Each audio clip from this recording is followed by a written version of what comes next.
Okay, now I'm better. Sorry about that. I am recording this session, so if you get lost somewhere and you want to watch it later, you'll be able to do that. I'll post it on YouTube and give you the link to where that is. Let me get my, okay. And one more thing. I'm still not a Zoom master, so just bear with me.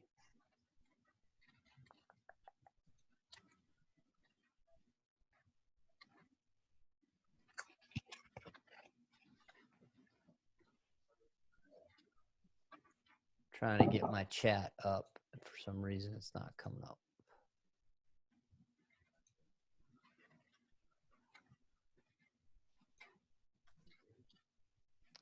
I don't know why my chat is not coming up, but I'm going to drive on. If I'm going too fast, here we go. Got it up. Super. All right, we're good to hook. So if for some reason I'm going too fast or you have a question, but you don't want to bust in, I can watch the chat. So just go ahead and type away. What you should be looking at right now is some PowerPoint slides. First of all, our map check. So obviously today is the 24th. On Thursday at this time, we'll have another mandatory Zoom.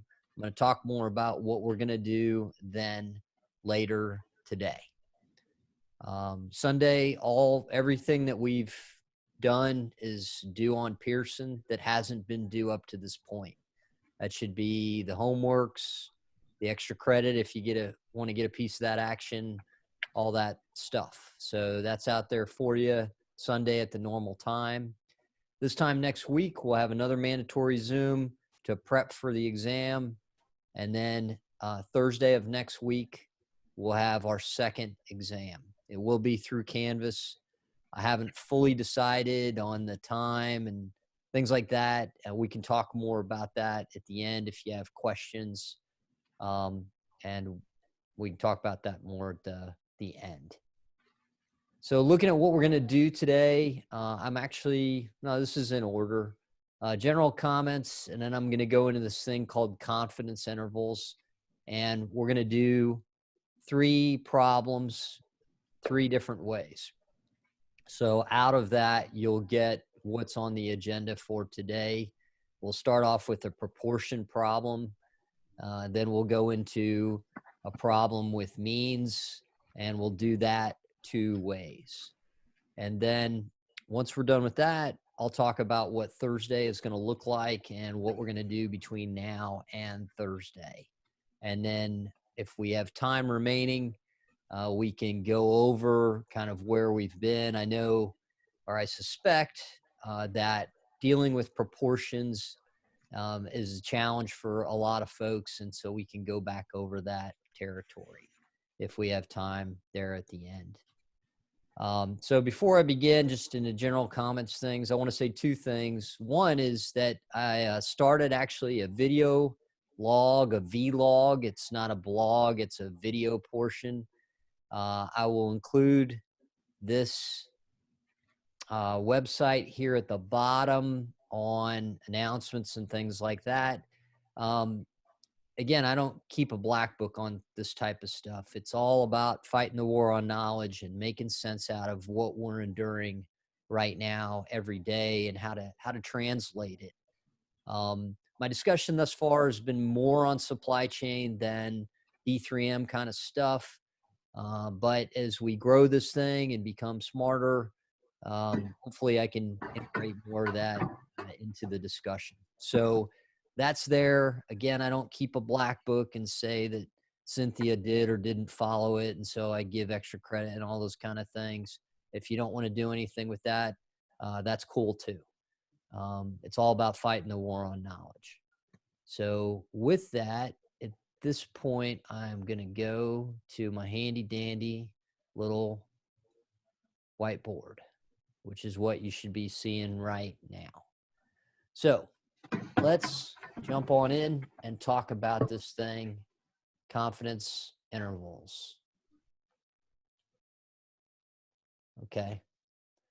So what are confidence intervals and why do we do them? So in the past, we've known things about the population.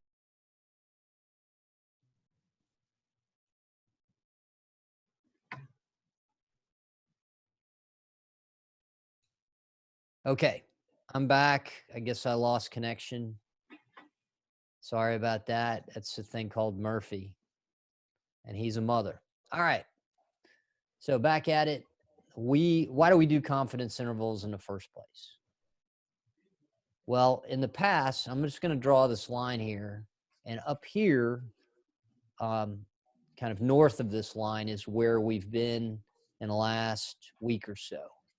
And that is an area where we know something about the population.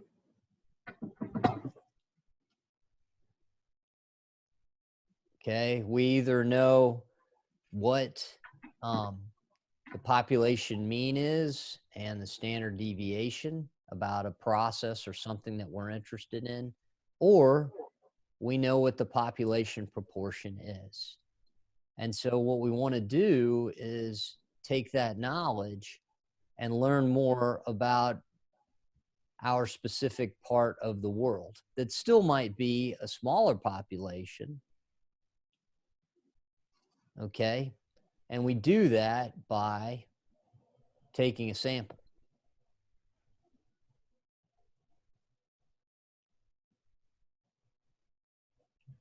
So this is where we've been in the past. We know these things. We want to find out how our piece of the pie compares. We can't count this whole thing, or at least we don't really want to. So we use the hack of a sample, and we get a sample, whatever it is we're measuring. If we get our sample mean, X bar, or we get our sample proportion, which is P. And then we look at the probability of those occurring under the assumption that these population parameters, P-pop or the mean and standard deviation population, are indeed happening. And based on these and their probability, then we make kind of a decision. So if we get a low probability of our respective sample mean or sample proportion happening, we do what I call, we think about doing things different. Something is different here. We might collect more data. We can always collect more data. So in a way, that's kind of a cop out, just to leave our answer at that. But we might, if this is a low probability, we might decide that our piece of the pie is different, or maybe these aren't accurate. So let's just suppose that we get a really low probability. What we might do is go down into this area here. And this is where we're going to spend today, down here on the lower part of the screen. And so what we're going to do down here is generate a confidence interval. So we're going to take this info, our sample mean or our sample proportion, and we're probably going to need to bring in our friend S, which is our sample. Actually, I should write it higher just so we stay congruent. So we'll bring in our friend S. And what we're going to do with them is do the reverse of what we did up here. So we're going to take that sample statistics and we're going to make a guess about what the population is doing. And we're going to do that in the form of a confidence interval. Now, particularly in the environment going on today, where we know a lot less about what is happening in terms of the greater population, this would be very relevant. But in general, we often do this, devoid of this, when we want to learn things out here, but this doesn't exist at all. Okay, and I'll hopefully that will become clear with the exercises, or excuse me, the examples that we do today. That's my goal, is to provide clear examples of when we might do this.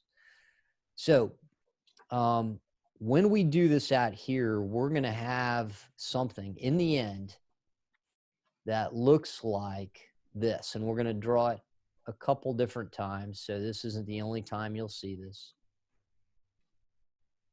but we're going to have a range. So we're going to say that the range of the population mean is between a value on both sides.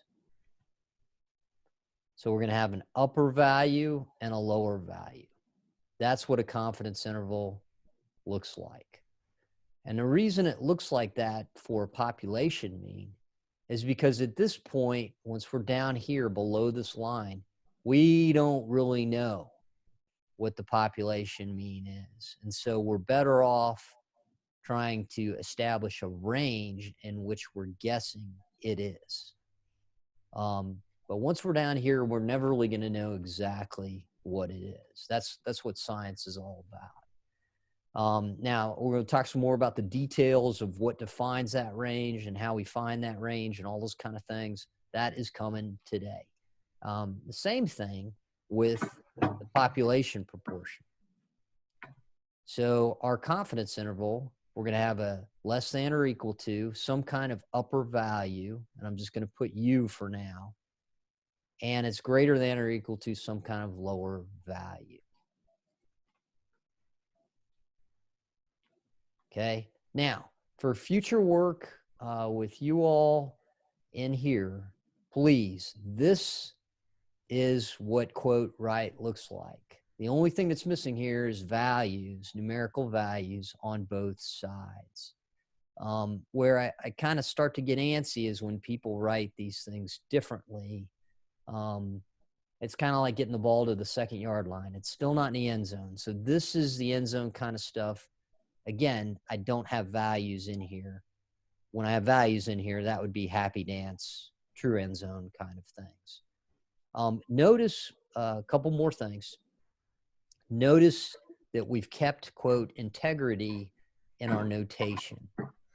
And it's less about the notation, more about you knowing what is what. So we're still on this side of my little handy dandy diagram here. Okay, I've still talked about population on this side. So I'm still using mu.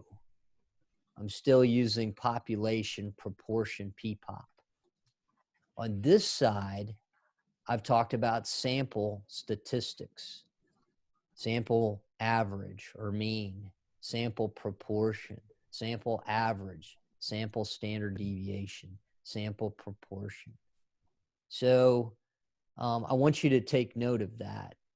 We didn't use new notation out here.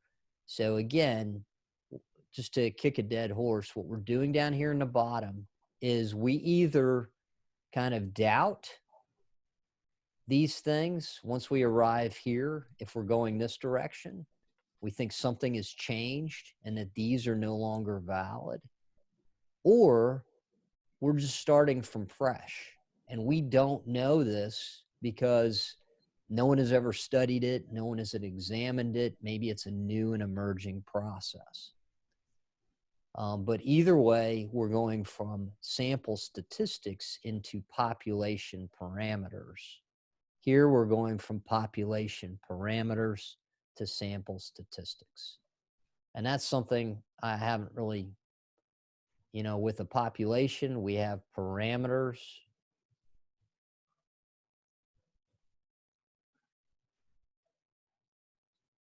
And with a sample, we have statistics. And someday, if we get back down to Jackson Street, that's some good Jackson Street language, anyway, you get the idea. So that's our purpose of why we do a confidence interval. And with that in mind, let's do a couple examples. So the first example we're going to do is actually when we don't know the population proportion. And we want to make a guess about what that population proportion is. And so we're going to look at what is the proportion of people, college students, that listen to music while they study. Now, me, I would love to do this all day long. I love music, but I just can't do that. I can barely do this, talk and write at the same time. So for me to listen to music and comprehend anything, even reading a Batman comic book, it just isn't happening. So we go to find out, and we find out that really no one's ever examined this in a greater population. Kind of hard to believe, but no one has. So we set forth and we do a sample. We go ask 10 people, 10 college students, if they listen to music while they're studying. So we have a sample size of 10.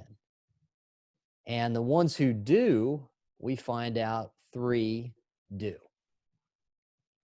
And so 3 divided by 10 gives us a sample proportion of 0.3. Now, remember that x divided by n equals our p in our sample. Or it could just be given to us that in our sample size, p is 3. Okay, I just used some clean numbers so you get the idea. Now, we have all sorts of percent confidence intervals. Okay, but in this example, I'm going to go with what's called a 90% confidence interval. And here I need to slow down a little bit. You're probably already going, this is already like watching paint dry. I know. I do have my chicken here in case. Anyway. So let's slow down a little bit and think about when we have all of this is under the assumption that the population follows a normal distribution. And we can make that assumption. We haven't talked about much why, but trust me, we can make that assumption. And we're looking for a 90% confidence interval. Well, first of all, the confidence interval is going to center around that population proportion or population mean. We'll do the same thing. And because this is symmetrical, I'm going to go 45% this way, 45% that way. In plain English, I'm going to cut this thing off. We talk about area under the curve is equal to 1 or 100%. So I'm going to cut this off, that 5%. And I'm going to cut this off, that 5%. And conceptually, what I'm going to do, this is my lower, like I did on my other screen. I'll just put L here. And this is going to be my upper value. So I'm trying to find out what that is and what that is. Okay. So I got to do something with this first. I have to identify first what's called an alpha. And an alpha is simply 1 minus the area that I'm not going to take into account. Now I can convert this to 0.05. I can convert that to 0.05. I think I'm about to lose the internet again. Awesome.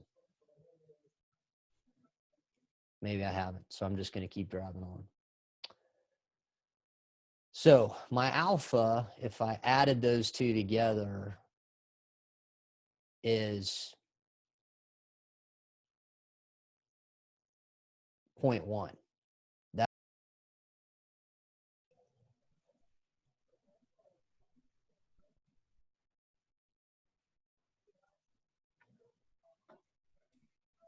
Sorry, I lost my connection again. There must be like a party in my neighborhood or something like that.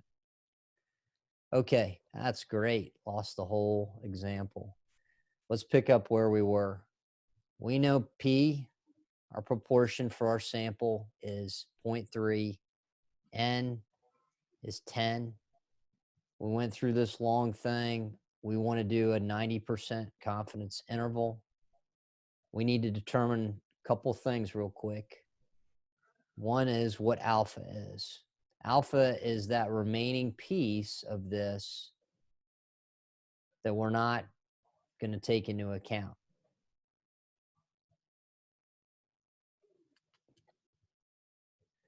Okay, so 1 minus 0.9, we convert this into 0.9. That would be 0.1, which makes sense. But more importantly, we want to know this. Alpha half is what I call that. And that is half of alpha, which is 0.05. Now, you might be going, okay, this is all Greek to me. Why do I care? Well, this is the value that when we shrink down like Mike TV and go into the z-score table, we're going to use this value to determine the z. And that's going to help us find out these lower and upper values. Now, before I totally lose you, I'm going to give you a hack so you don't have to worry about this as much. And I have it on your canvas today. Hopefully I gave myself enough room to do this. And I call this the Mike TV table. Here's what I'm talking about. This column is going to be the type of confidence interval we're going for. And I am going to make it easy for you in this course so that we can just get the basics down. I'm going to focus on 3 levels of confidence interval: a 95, a 99, and a 90%. Okay, I'm not gonna ask you to do a 97%. I'm not gonna ask you to do a 94.4. I'm just gonna ask you to do these 3. And with that, the alpha for each is 0.01, 0.05, and 1.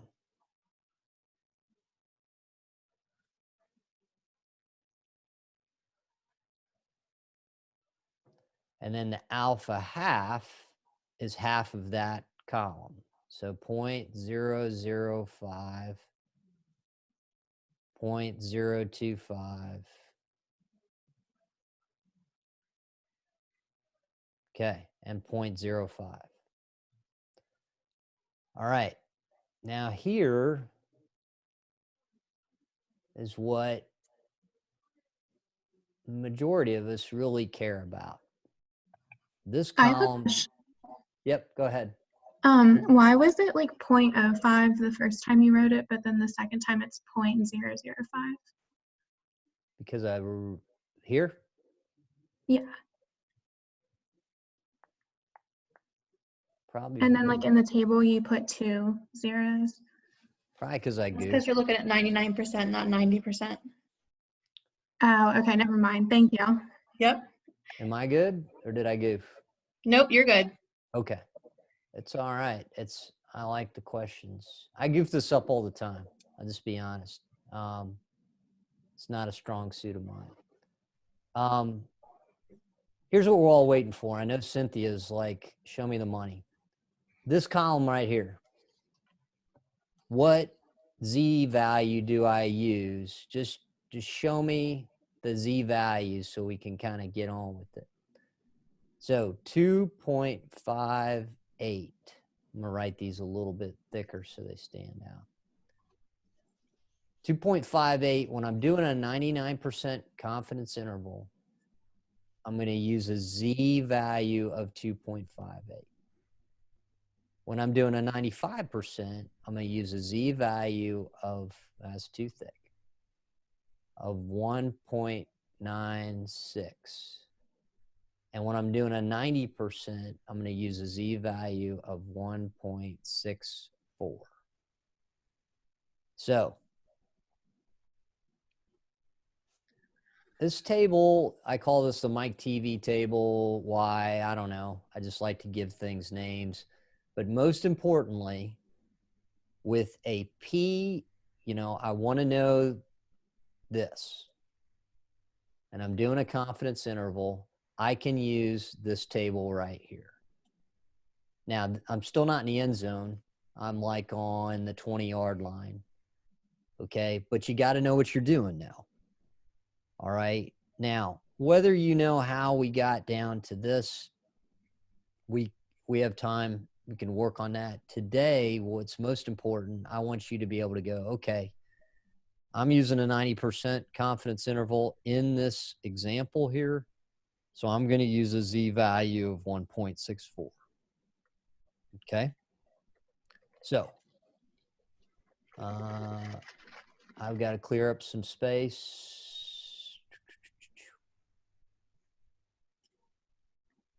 Back in black, hit the sack, all that kind of stuff. P, N, I'm going to need N. I'm going to need Z, which I said I was using 1.65. And I feel the need for some kind of formula. So here it is. Okay, now I'm not figuring out P-pop. I'm going to figure out the upper and the lower limits. The formula I need to do that, oh yeah, confidence interval of 90%, but I already know that because it's embedded in my Z. So here's the formula. Drum roll, please. P plus or minus. That's very important. And we have this thing right here.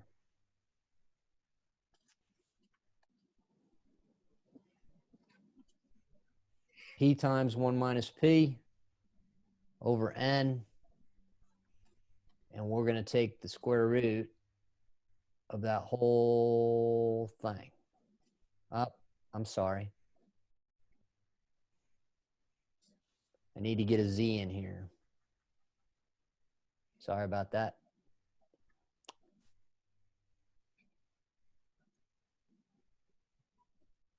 So P equals P plus or minus that Z value.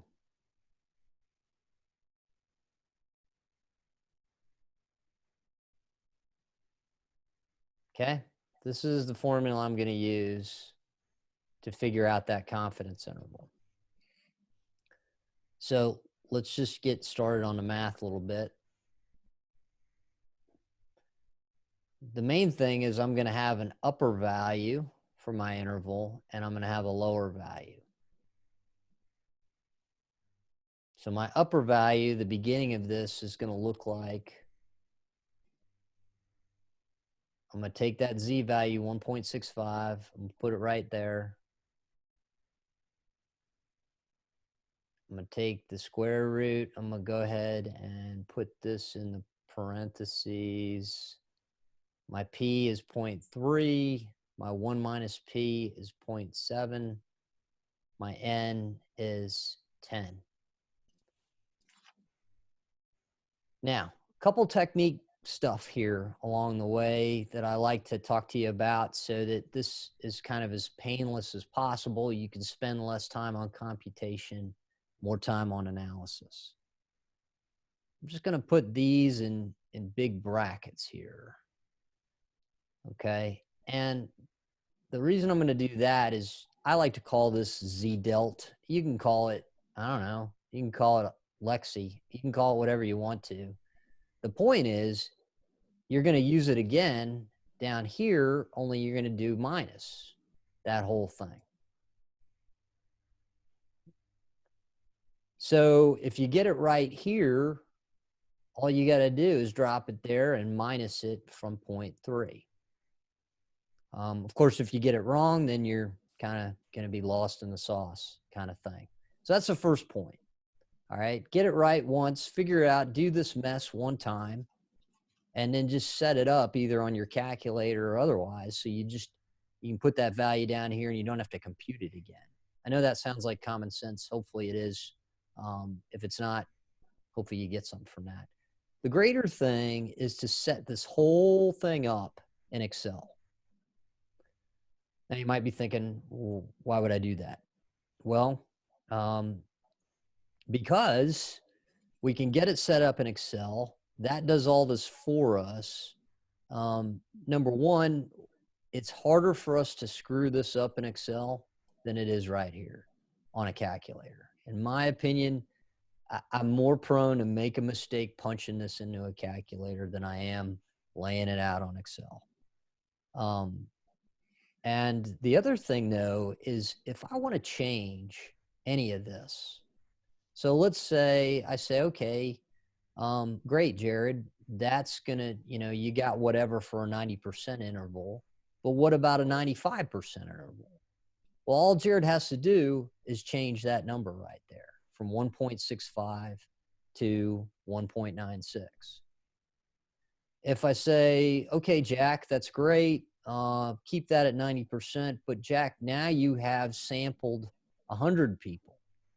You still only have a 0.3 for your proportion, but that n changes from 10 to 100. Well, if Jack hasn't modeled this in Excel, he's got to do this whole thing all over again.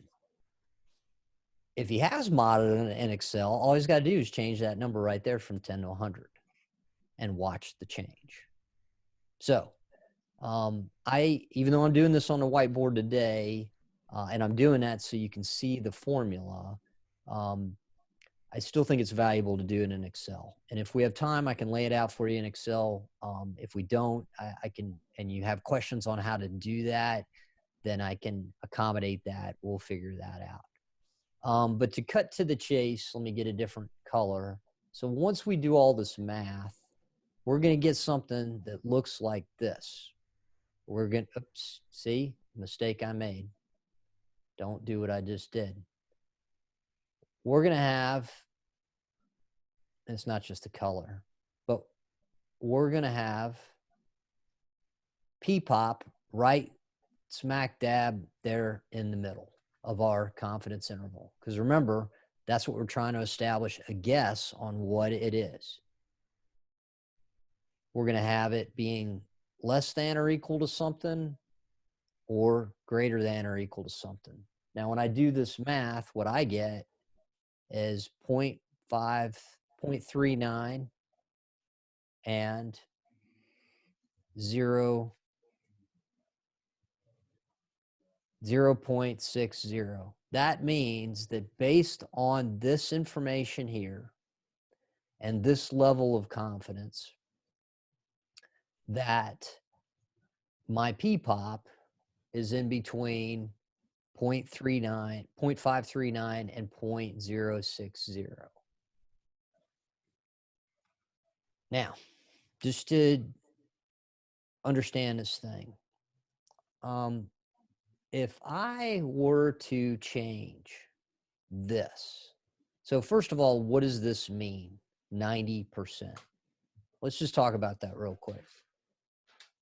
So 90% doesn't mean some kind of subjective thing like, are you going to have pizza tonight? Well, I'm 90% confident I'm going to have pizza. Not something like that.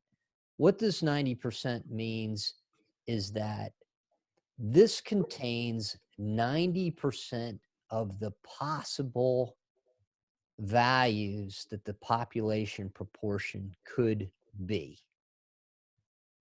Okay. And we saw that in our little diagram that we had. It's never going to contain 100%.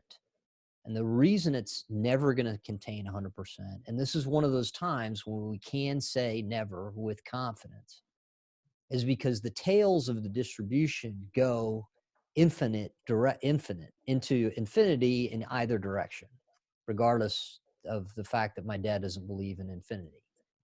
Okay. So that's what this means. When we say we have a 90% confidence interval, all it means is that it contains 90% of the potential values that, in this case, the population proportion could be based on these other values. So I want to draw some pictures real quick. So again, that means when I have my population proportion, I'm guessing on what it is. In this case, I did a 90%. I have an N of 10. Okay, and I have a lower value and an upper value, and I'm not going to rewrite what those were. I think this was in the nature of 0.353 and something 0.06. And so in this case, I'm never going to know exactly what that is, but I have a window, and you can see that's pretty wide. Now, if I want to increase my sample size, I want everybody to just to think about this. So wherever you are, I want you to think about, if I made this change and everything else stayed constant, I want you to think about what that value would do. Rhetorical question, would it go this way? Would it become bigger? Or would it become smaller? And by the same token, what would happen to this value? Would it become smaller or would it become bigger? The answer is that this value here, the lower value, would become bigger. And this value, the upper value, would become smaller. And the reason for that is the more my sample size goes up, I get back to that central tendency around, in this case, the population proportion. This is actually going to get much, much higher. Okay, everything under the curve is still going to equal 1. I can still apply normal distribution to this, but my interval, the higher my sample size is, the more it's going to go inward. Okay, different thought. So let's forget about that. Let's forget about this real quick.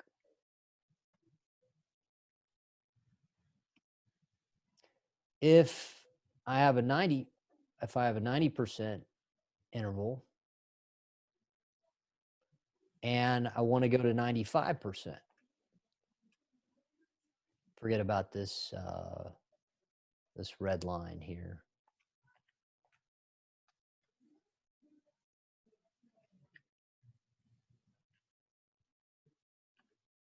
Okay, good enough. So I want to go from 90% to a 95%. Think about what would happen to this value, this lower value. Would it go? Would it get less or would it get more? And think about this higher value.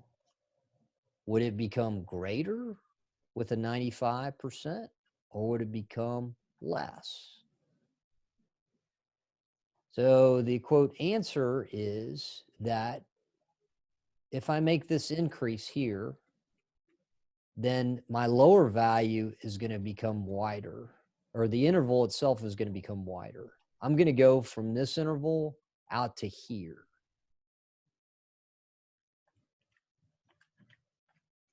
And therefore, my L2, it's going to be less, and my upper value 2 is going to be more. So this is a little bit counterintuitive, potentially. When I want a 95% confidence interval, or the greater my percentage confidence of my interval, the wider it will be. This doesn't mean that I'm, quote, more confident. Somebody asked me, well, how confident are you in doing X, Y, and Z? That has nothing to do with that. What it means is that now my interval contains 95% of the potential population proportion values. as opposed to only 90% of them. And that's why it becomes wider. It's almost like I have a bigger butterfly net and I'm trying to catch a butterfly, this butterfly of the population proportion.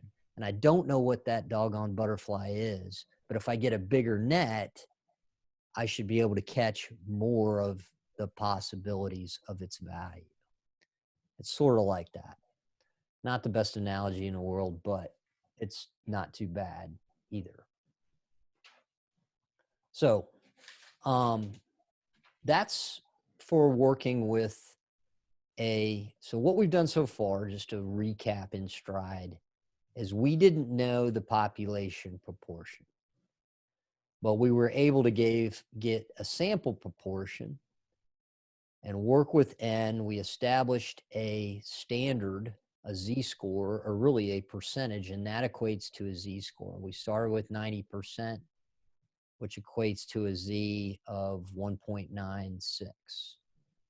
Or no, excuse me, 1.64. And then we went from there. Okay, now what we're going to do, 2 more problems. We haven't given any love to the population mean, so we're going to do that now. So in this example, we don't, hang on, I lost my whiteboard there. Come on.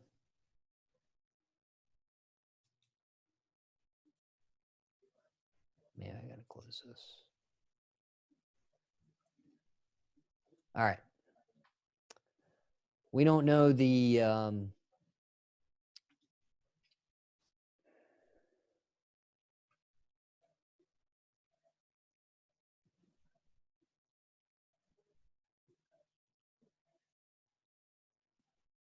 okay. We don't know the population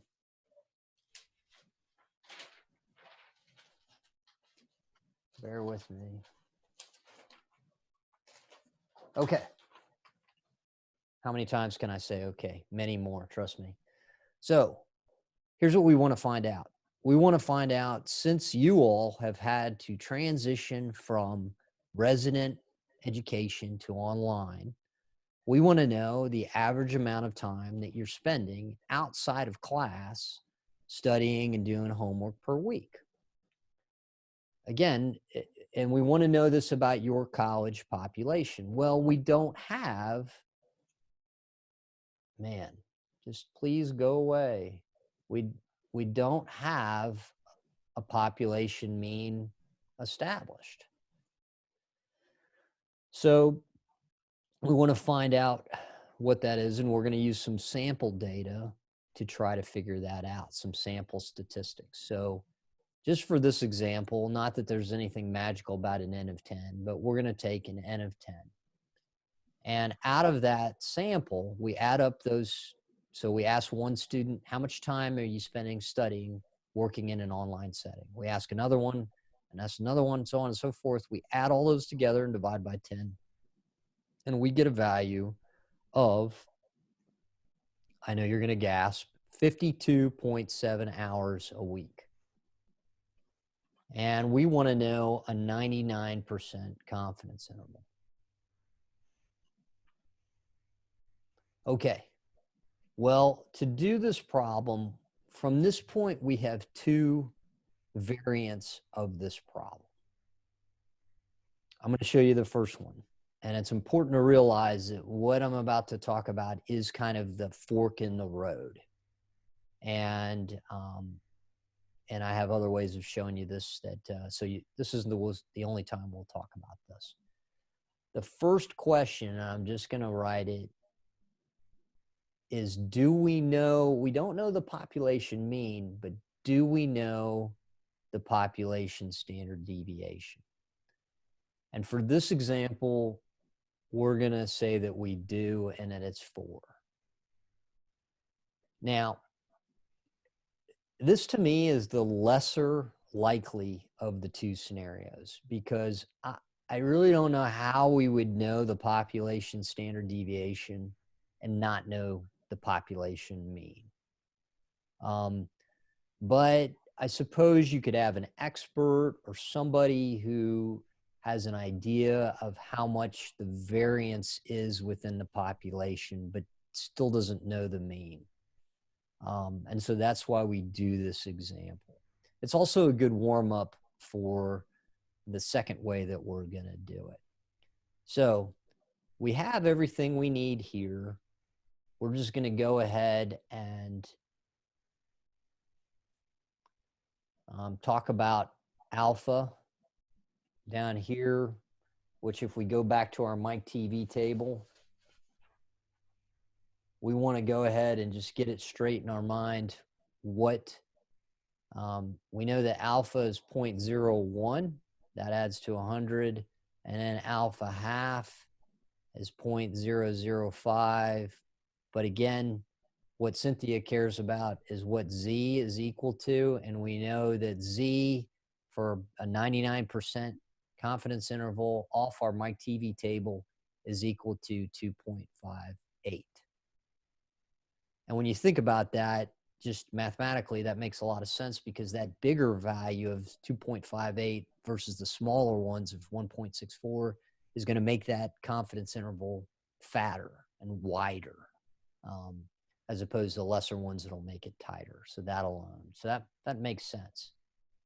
Okay, so all what we need now is a formula. And so we're going to use this formula. Okay. And remember, we're not, this is again, confidence interval business. So we're going to have an upper and a lower value, and you'll see that reflected in the formula. So we're going to take that sample mean, and that's what I call the cornerstone. Remember last time when we did proportions, we led with P. This time we're going to lead with that sample mean. Another common pattern is we're going to have plus or minus in our formula. We're going to have Z, one more common pattern, and we're going to have not as big as a Z delt, not as involved, but we're going to take that standard deviation of the population and divide by the square root of n. Okay? So when we do this today,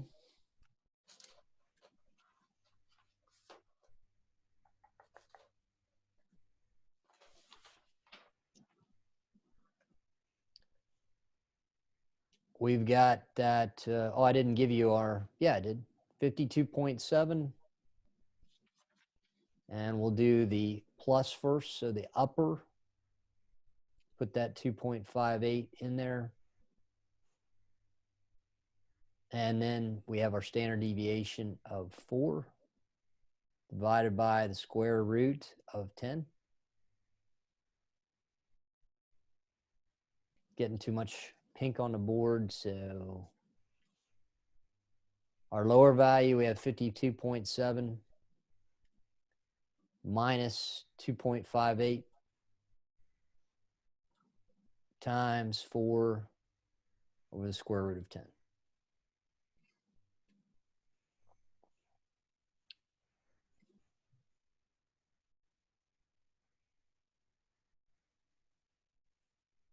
Okay, so we're going to do all this, and then eyes on the prize. I'm just going to give myself kind of a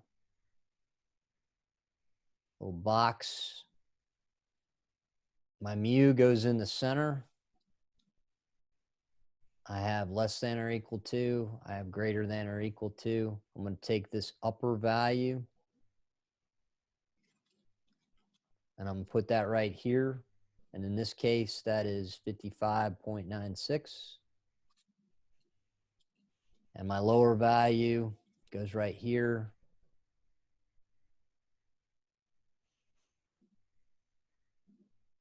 Okay. So that is my confidence interval. And now, of course, I'm going to interpret that. And that means, pun intended, sort of, that I think that my interval that contains 99% of the potential values based on this sampling information for the amount of time that your college students are spending studying in an online setting under these conditions of coronavirus falls between 55.96 and 44.93. That's what that means. That's how to interpret that. And the same rules apply, the same ideas apply as we talked about before. So if this 10 changes to 100, these values, this value here is going to get greater. This value here is going to get smaller. That entire interval is going to become more narrow. I guess I could do a 99.5% confidence interval. I could do a 99.79% confidence interval. I could do an infinite amount of confidence intervals. And with each one, depending on whether I go higher or lower, these numbers will get lower or higher. It depends. So those same rules all apply. My Mike TV table still applies. If I want to change that confidence level, I'm going to change my Z value. So all that still applies. And that's the second type of problem that we're going to deal with. The third type is really the same of this problem, but we don't know this right here. And that to me is much, much more realistic. Why would we know the standard deviation of the population if we don't know the mean? So this is kind of tricky for some folks, but I'm going to try to make it as simple as I can to show you what has changed. So if that is the case, and I do not know the population standard deviation, I need to know S. And remember, S is the partner of the sample mean, and that's the sample standard deviation. Now, we did this a while back. We haven't done it in a while, but remember, and I'm not going to lay it out here on the screen today, to get the sample standard deviation, we'd go back, we'd take the values that comprise, this, we'd break those values back open. And if we're doing this in Excel, we'd do SDev, as Lexi would say, .s. So determine the sample standard deviation for that amount. And in this example, I'm just going to say, or it could be given to you, okay, like today. You don't have these values, but if it's given to you, you have the next best thing. And that value is 6. Watch how my formulas change.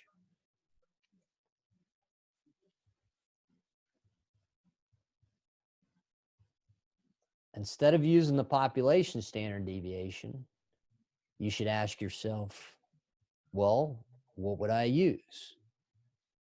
And we just talked about it. We would use S. So that is where that value is going to go. The toughest thing about this is we can't use the Z anymore. When we don't know the population standard deviation, we can no longer use Z. And because we can no longer use Z, we can't use that Mike TV table. We have to use something new called the T table, the T distribution. So before we go into the T distribution, we need to know that alpha half. Now we can't mess around. So we know that alpha half, and there's one more thing that we've got to know before we go into the T distribution. And that is a thing called degrees of freedom. The good news is that degrees of freedom is a very simple formula, n-1. In that case, that would be 9. So we need to remember degrees of freedom 9 and alpha half of 0.005. So at this point, let me pull up.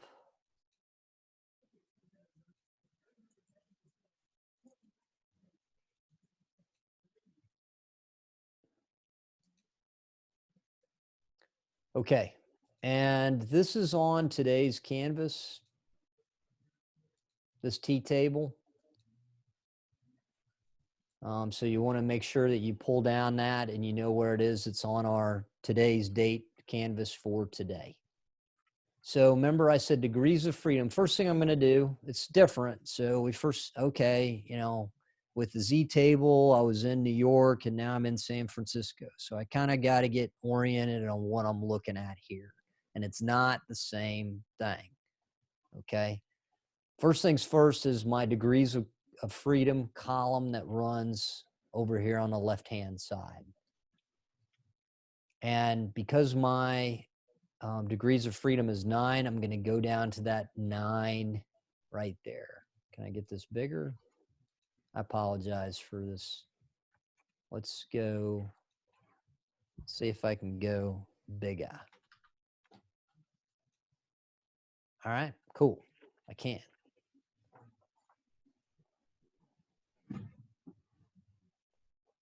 All right. So I'm going to go over here on the left-hand side. I'm going to go down degrees of freedom to 9, and I'm going to go over to alpha half, which I said was 0.05 or 0.005. I think it was 0.005 because I was doing 99%.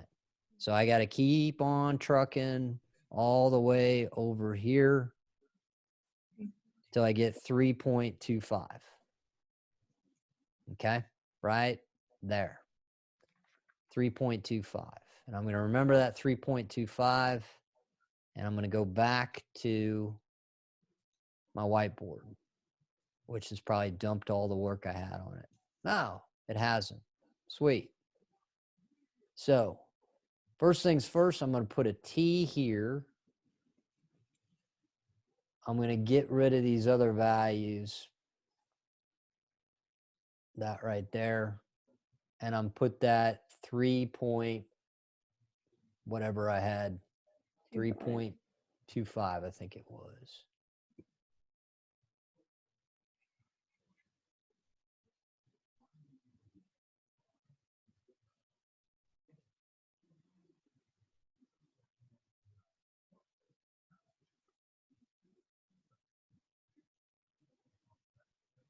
Okay.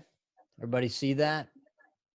So the big takeaway is when I don't know the standard deviation, I want to determine or take a guess on what the population mean is. I'm going to use the T distribution. I'm going to use the sample standard deviation. I got to know that alpha half. I got to know my degrees of freedom. I'm going to go into my T table. I'm going to go down and find that degrees of freedom of 9. And I'm going to go across the top over to 0.005. And where the two meet, I'm going to find a T value. I'm going to put it in here. And I'm do the same thing. We could call this T delt, or we could call it Eric. We can call it whatever we want to call it. And in the end, I'm still going to get the same kind of big stuffed animal you do when you go to the circus and you knock down all the targets, or I don't know. We did that kind of back in the day. You guys, I don't know. Anyway, you get that big teddy bear that you never do anything with, and you get a value out here and you get a value out here. Okay. So recap on what we did today: determining a confidence interval for a population proportion, and then a confidence interval for a population mean, 2 ways. One way in which we did know the standard deviation, and another way in which we didn't. Real quickly, I want to show you a couple other things, and I want to get your questions for today.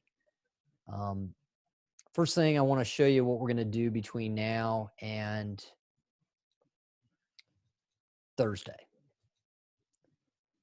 So let me talk to you on Canvas.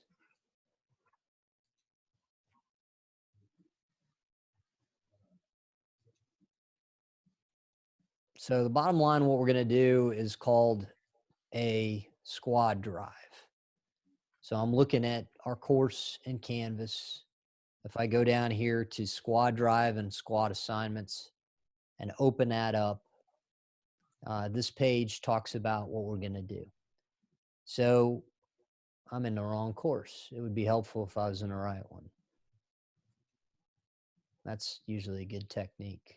I'm just kind of thinking. All right, so same. If I go down here, squad assignments, squad drive. I knew it because I got this cool picture of Batman and the Joker right there. And squad drive bomb track. That's going to look a lot like a normal U drive. Not like that. That's the T table. Wow. Joker's kind of scaring me here. All right. So first thing is you're going to get started on that on your own. Now, I will tell you that when you do this, I want you to think big. I want you to think about everything you've learned in this block, rock block number 2, up to date, not just what we've covered today. Okay, because essentially what we're doing is a review in stride. As I know with the transition online, I just want to give us more opportunity to keep getting multiple reps on things that we've done and not just what we learned today. So this is a little bit more of a comprehensive U drive. And to that end, you're going to get started on that today. Now you'll see like squad focus, like question 1 has 3 parts, squad focus for squad 1. Here's what that means. Let me get rid of this and put this out of the way.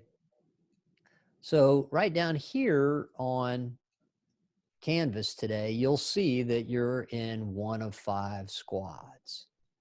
Like right here, Thomas is in squad number 2. So what I would like each one of you to do is you get going on this and then go over here to discussions. And I have discussion space built. So Thomas would go over here to squad discussion 2. And I would like you to each do one of 2 things. One is to offer help on your area of focus for your squad. And then the other is to receive help. So let's say Thomas looks at this and he has an idea of how to frame it. So he might enter, hey, I think I have an idea how to frame quad question number 1. I think I have an idea of what type of problem it is. But then someone else, he might not feel confident about what the values are. So he's like, hey, I know we need to use this formula, but I don't know what value goes where. So he might put that in 2 separate comments, or he might reply to someone else's comments, but just kind of 2 interactions there in the discussion board. And I'm not super anal about what this needs to look like. I just want you to have the ability to help each other over the next day until we meet again on Thursday. Here's what's going to happen on Thursday. So what I'll do is pull this up and say, okay, let's start from the top, squad 1, and I will pick someone from squad 1 by name. And I don't, you guys know me and you can either believe this or not. I don't wake up in the morning, hey, how can I embarrass so-and-so? So what I've done here is try to narrow down so that if you say, hey, I really need to know my squad's area of focus, then you can concentrate on that and then be able to rep it out on Thursday if I call on you. But in the end, if, there are no wrong answers here. It's all about learning. Failure is fundamental to learning, and, be the penguin. So, if you're like, have no clue or you mess it up or whatever, this is safe space. This is okay. What I don't want is folks clamming up because I don't really know if I know the answer and all that other stuff. Here's the other deal, you know, because you're going to do the whole squad drive in the end, and the knowledge is you got to take ownership of the knowledge. It's not just, hey, do I know my squad areas of focus, but do I know it all? So, you know, you might get down to question number 5 as you're doing it. And let's just pull this back up. So let's say, hey, I'm in squad 1. I got it. We're working really well on this. But as I look down on this, I don't really understand this last part, question 4. Well, feel free to jump in on this other group's, you know, on squad 4's discussion and read it, participate in it. You're not required to do so, but we're all in this together. That's the bottom line. We're all in this together. And so that's what this is for. So let me try to get my main screen back up.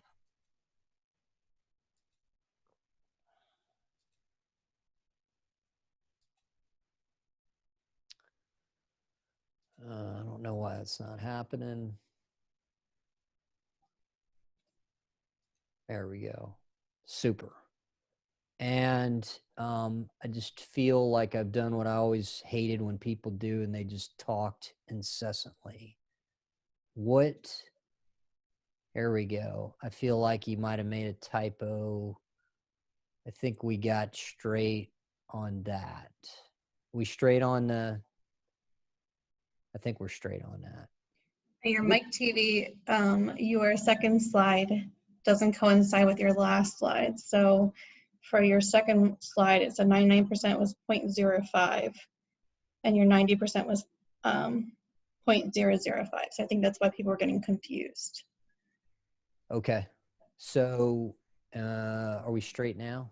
I'm probably, hopefully I'm the only one who's I confused. think so. Your last one, I believe, is the way that it's supposed to be, where 99% is 0.005 and 90% is 0.05.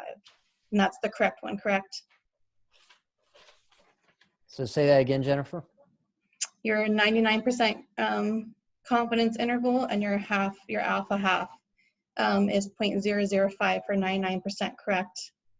Okay, yeah, because your second slide had them backwards, the 99% and the 90%.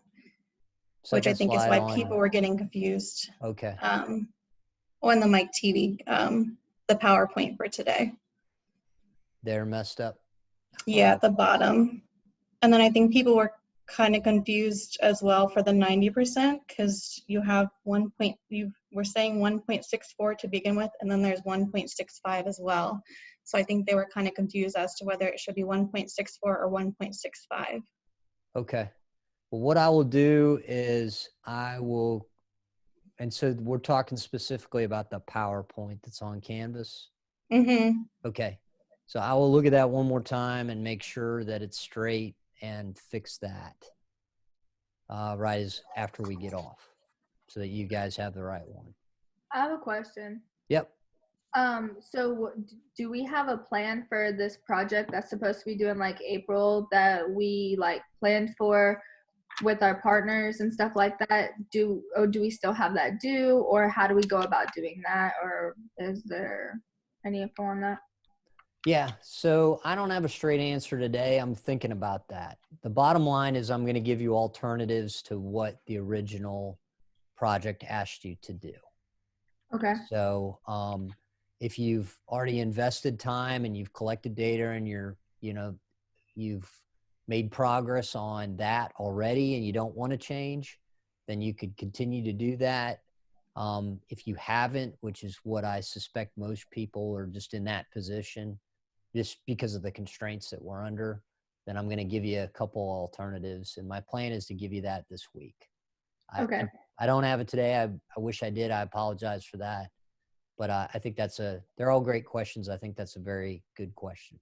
Okay, I was just wondering. Thank you. No, I think it's a good question. What else?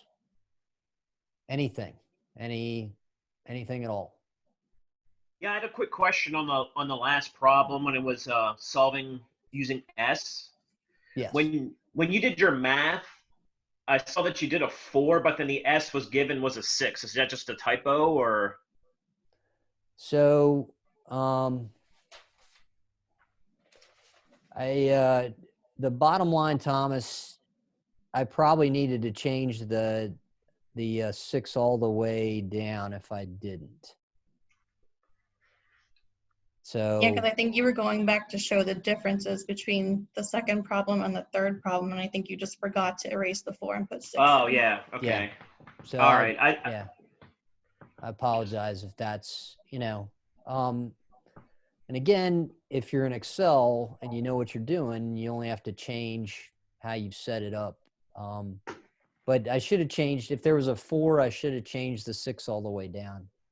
Now I see where it came from now. I just wasn't sure if like somehow the 6 turned into a 4, but I mean, obviously I see it now. I guess in a way the 4 turned into a 6, but it's more than that. We're not using the 4. We have to use the 6. They're different formulas, but I think you got it. Let me know if you don't. Does that kind of answer your question, Thomas? Yeah, I got it. I just like wrote down the equations in my notes because I know in the homework kind of the problem I was having is like when I emailed you was I know where I was messing up was trying to get like anything on like the Z table was kind of where I was having trouble. Okay. So I just kind of want to make sure my math's right so I know where to like plug in my numbers at. Yeah. Okay. One thing I just remembered, it wasn't really what Thomas was talking about, but I just thought about this. So, and I know who was it I was talking to? Oh, someone in another section, but I don't know if Pearson's on the fritz. Mine is kind of acting funny. Probably has coronavirus, but anyway, there's an honorary question or two that asks you a problem that you cannot solve with the T table that I've given you so far. Meaning that it has a sample size that's higher than that table goes. So if you encounter that, you can do one of a couple things. One is you can find a better T table. You just got to know what you're looking at. Your book should have one. Okay. The other thing is you can quote wait until I give you a better T table that addresses that problem, which is again my goal to do. But if you're into the Pearson already, just be wary that you might find a problem that T table cannot accommodate you on. And here's what I mean. I think that T table that is on Canvas today, it goes to like 30, but then it goes in chunks. It goes single digits to 30, but then all of a sudden it jumps to 40. And so if you have a sample size of like, or degrees of freedom of 33, that table really doesn't do it for you. So just watch out for that. If you get to that and you can't remember what I said, just, call a friend, call me, email, whatever, and, we'll work through it as always. I just don't want to set you up for, I didn't purposely do that. It just is what it is. So, okay. Anything else before we call it today? I think what I failed to do, one more thing, was thank you all for your commitment and flexibility. I just am very impressed. I know I don't think any of you signed up to do online education. This wasn't kind of on your menu of preferences. And I just commend you on your ability to make this change so quick and stay committed to gaining knowledge. So with that, I'm going to go ahead. I'll hang out after you drop off if someone wants to stay on and talk or ask questions or whatever.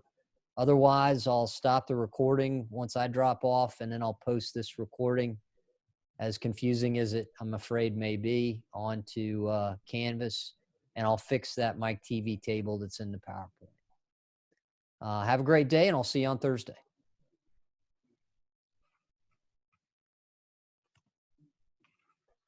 Actually, I do have another quick question. What's up?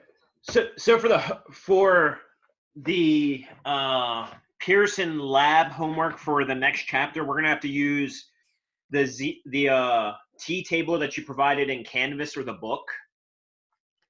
The T table that's on Canvas should be able to help you. You might also have to use another one.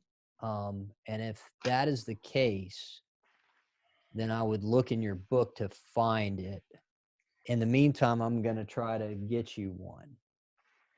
Okay, because I know that's kind of like what that was my like. It took me a while to figure out like where I was kind of struggling, and it was always fun. It was like using like the Z tables. Like it wanted a number, but I didn't know how to get it. Like I'm looking in my book, but I don't see like a T table in chat. In I guess it would be chapter 8. Well, they're in the Thomas. They're in the appendices. Oh, okay. Look, if you look in the very back, and I'm just. Oh yeah. I'm looking okay. like yeah, a I goof see it because I'm now. trying to find my. I think my book is underneath my pillow. I'm just kidding. Trying to find my book real quick.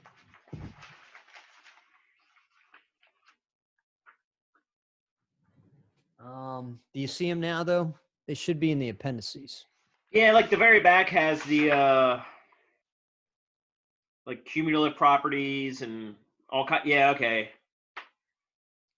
So probably what I'll do is 3 things. I'll either make sure that I've given you the page number in your book that's the right table, and or I'll get you a new table as well. So Okay. but the Z table you have is good.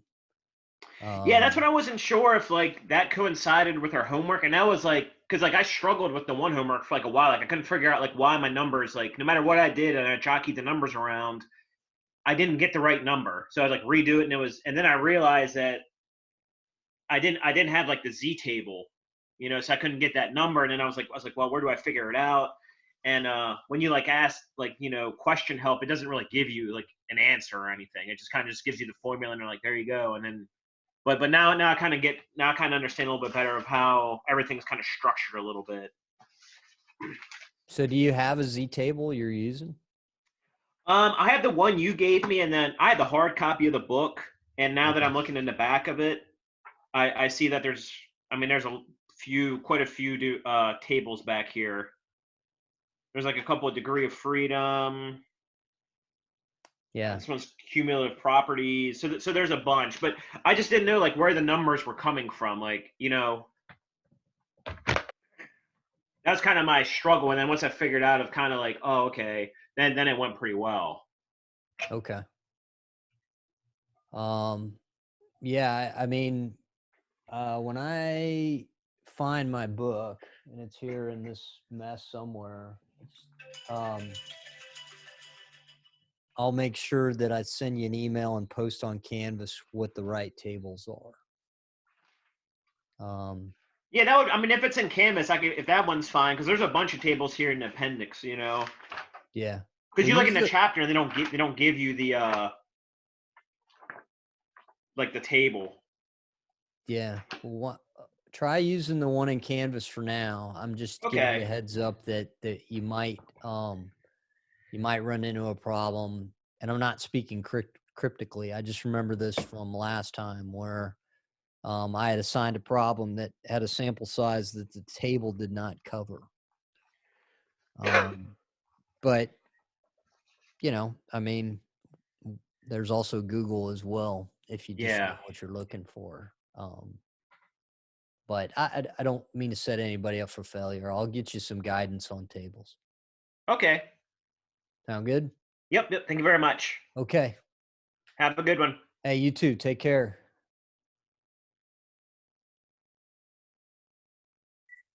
I just had a quick question because I've been having trouble trying to put this into Excel when I'm trying to do Pearson. So I was wondering if you would be able to do like a screen video to kind of show us how that would work since we didn't get to it today. You want to do it now, Megan, or Oh yeah, I mean, okay. whatever. All right. I'm gonna try this. Hopefully I don't screw it up, and I'm gonna How can I do this? I'm going to stop record. No, I'm just going to keep on recording. How's that? Okay. All right. So let's do this. Okay. So can you see Excel now, Megan? Yeah, I can. Okay, I'm just going to make it bigger.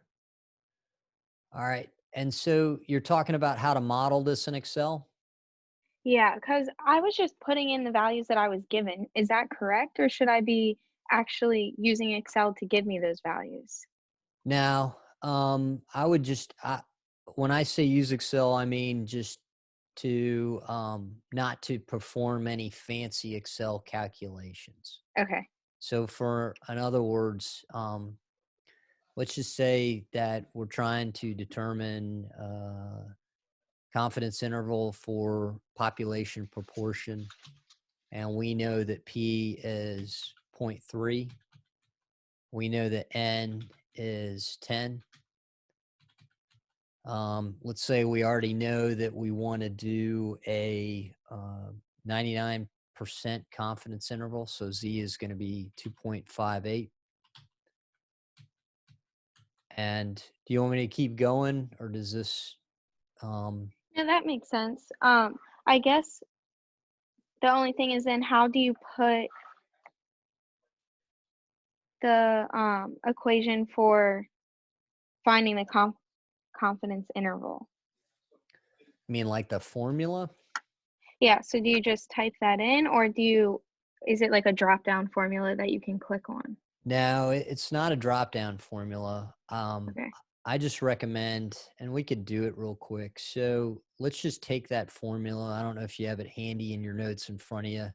Yeah. So what I'm going to do is I'm just going to start with, I'm going to call this, I'm going to build from right to left on that formula. So if we call that appendage there beyond P, we have P plus or minus. We call that whole thing Z delt. Mhm. So I'm just going to build Z delt, and I'm just going to call it Z delt 1. I could call it whatever I want it to, but I'm first going to start with that P times the P minus 1 minus P. You tracking where I am? Yep. Okay. And then Z delt 2 is going to, I'm just, for simplicity's sake, I'm just going to pull down that N. And then Z delt 3 is going to be those two divided. And all I'm doing here is trying to make myself bulletproof so that I don't make an error. Mm-hmm. And then my Z delt 4 is going to be the square root of that.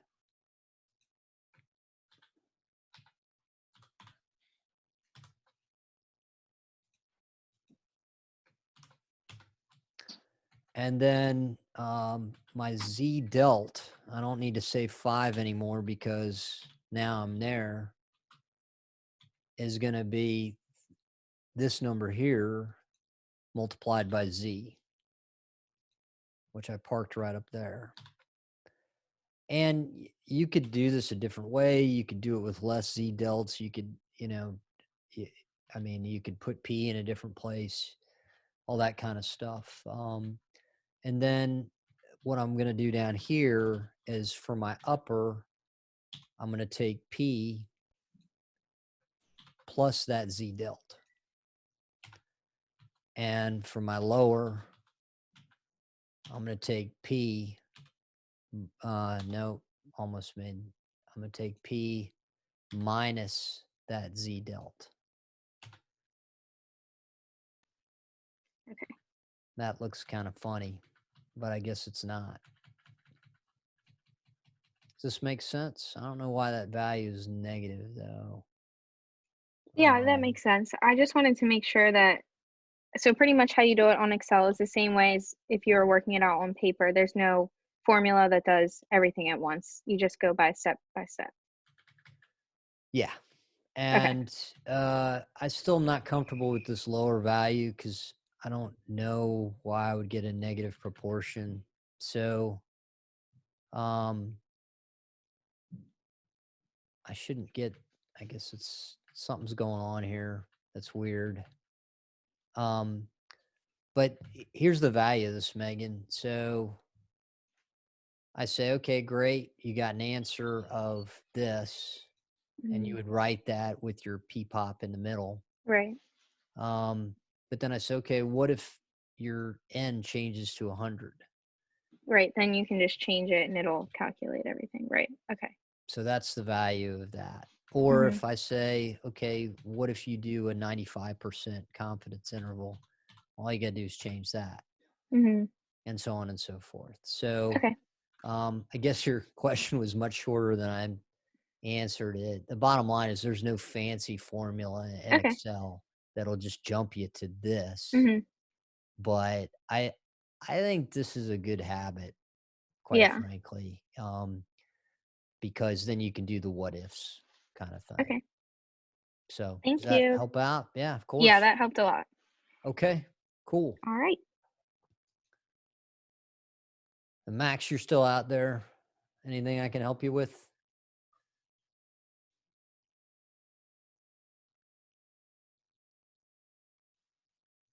And Max, you there?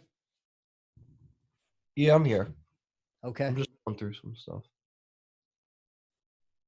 Sorry, I didn't leave the chat yet. Okay. If you don't have anything, I'm gonna leave because I've got someone at 2. Oh, that's all good. Yeah, yeah. Sorry for holding you up. Okay.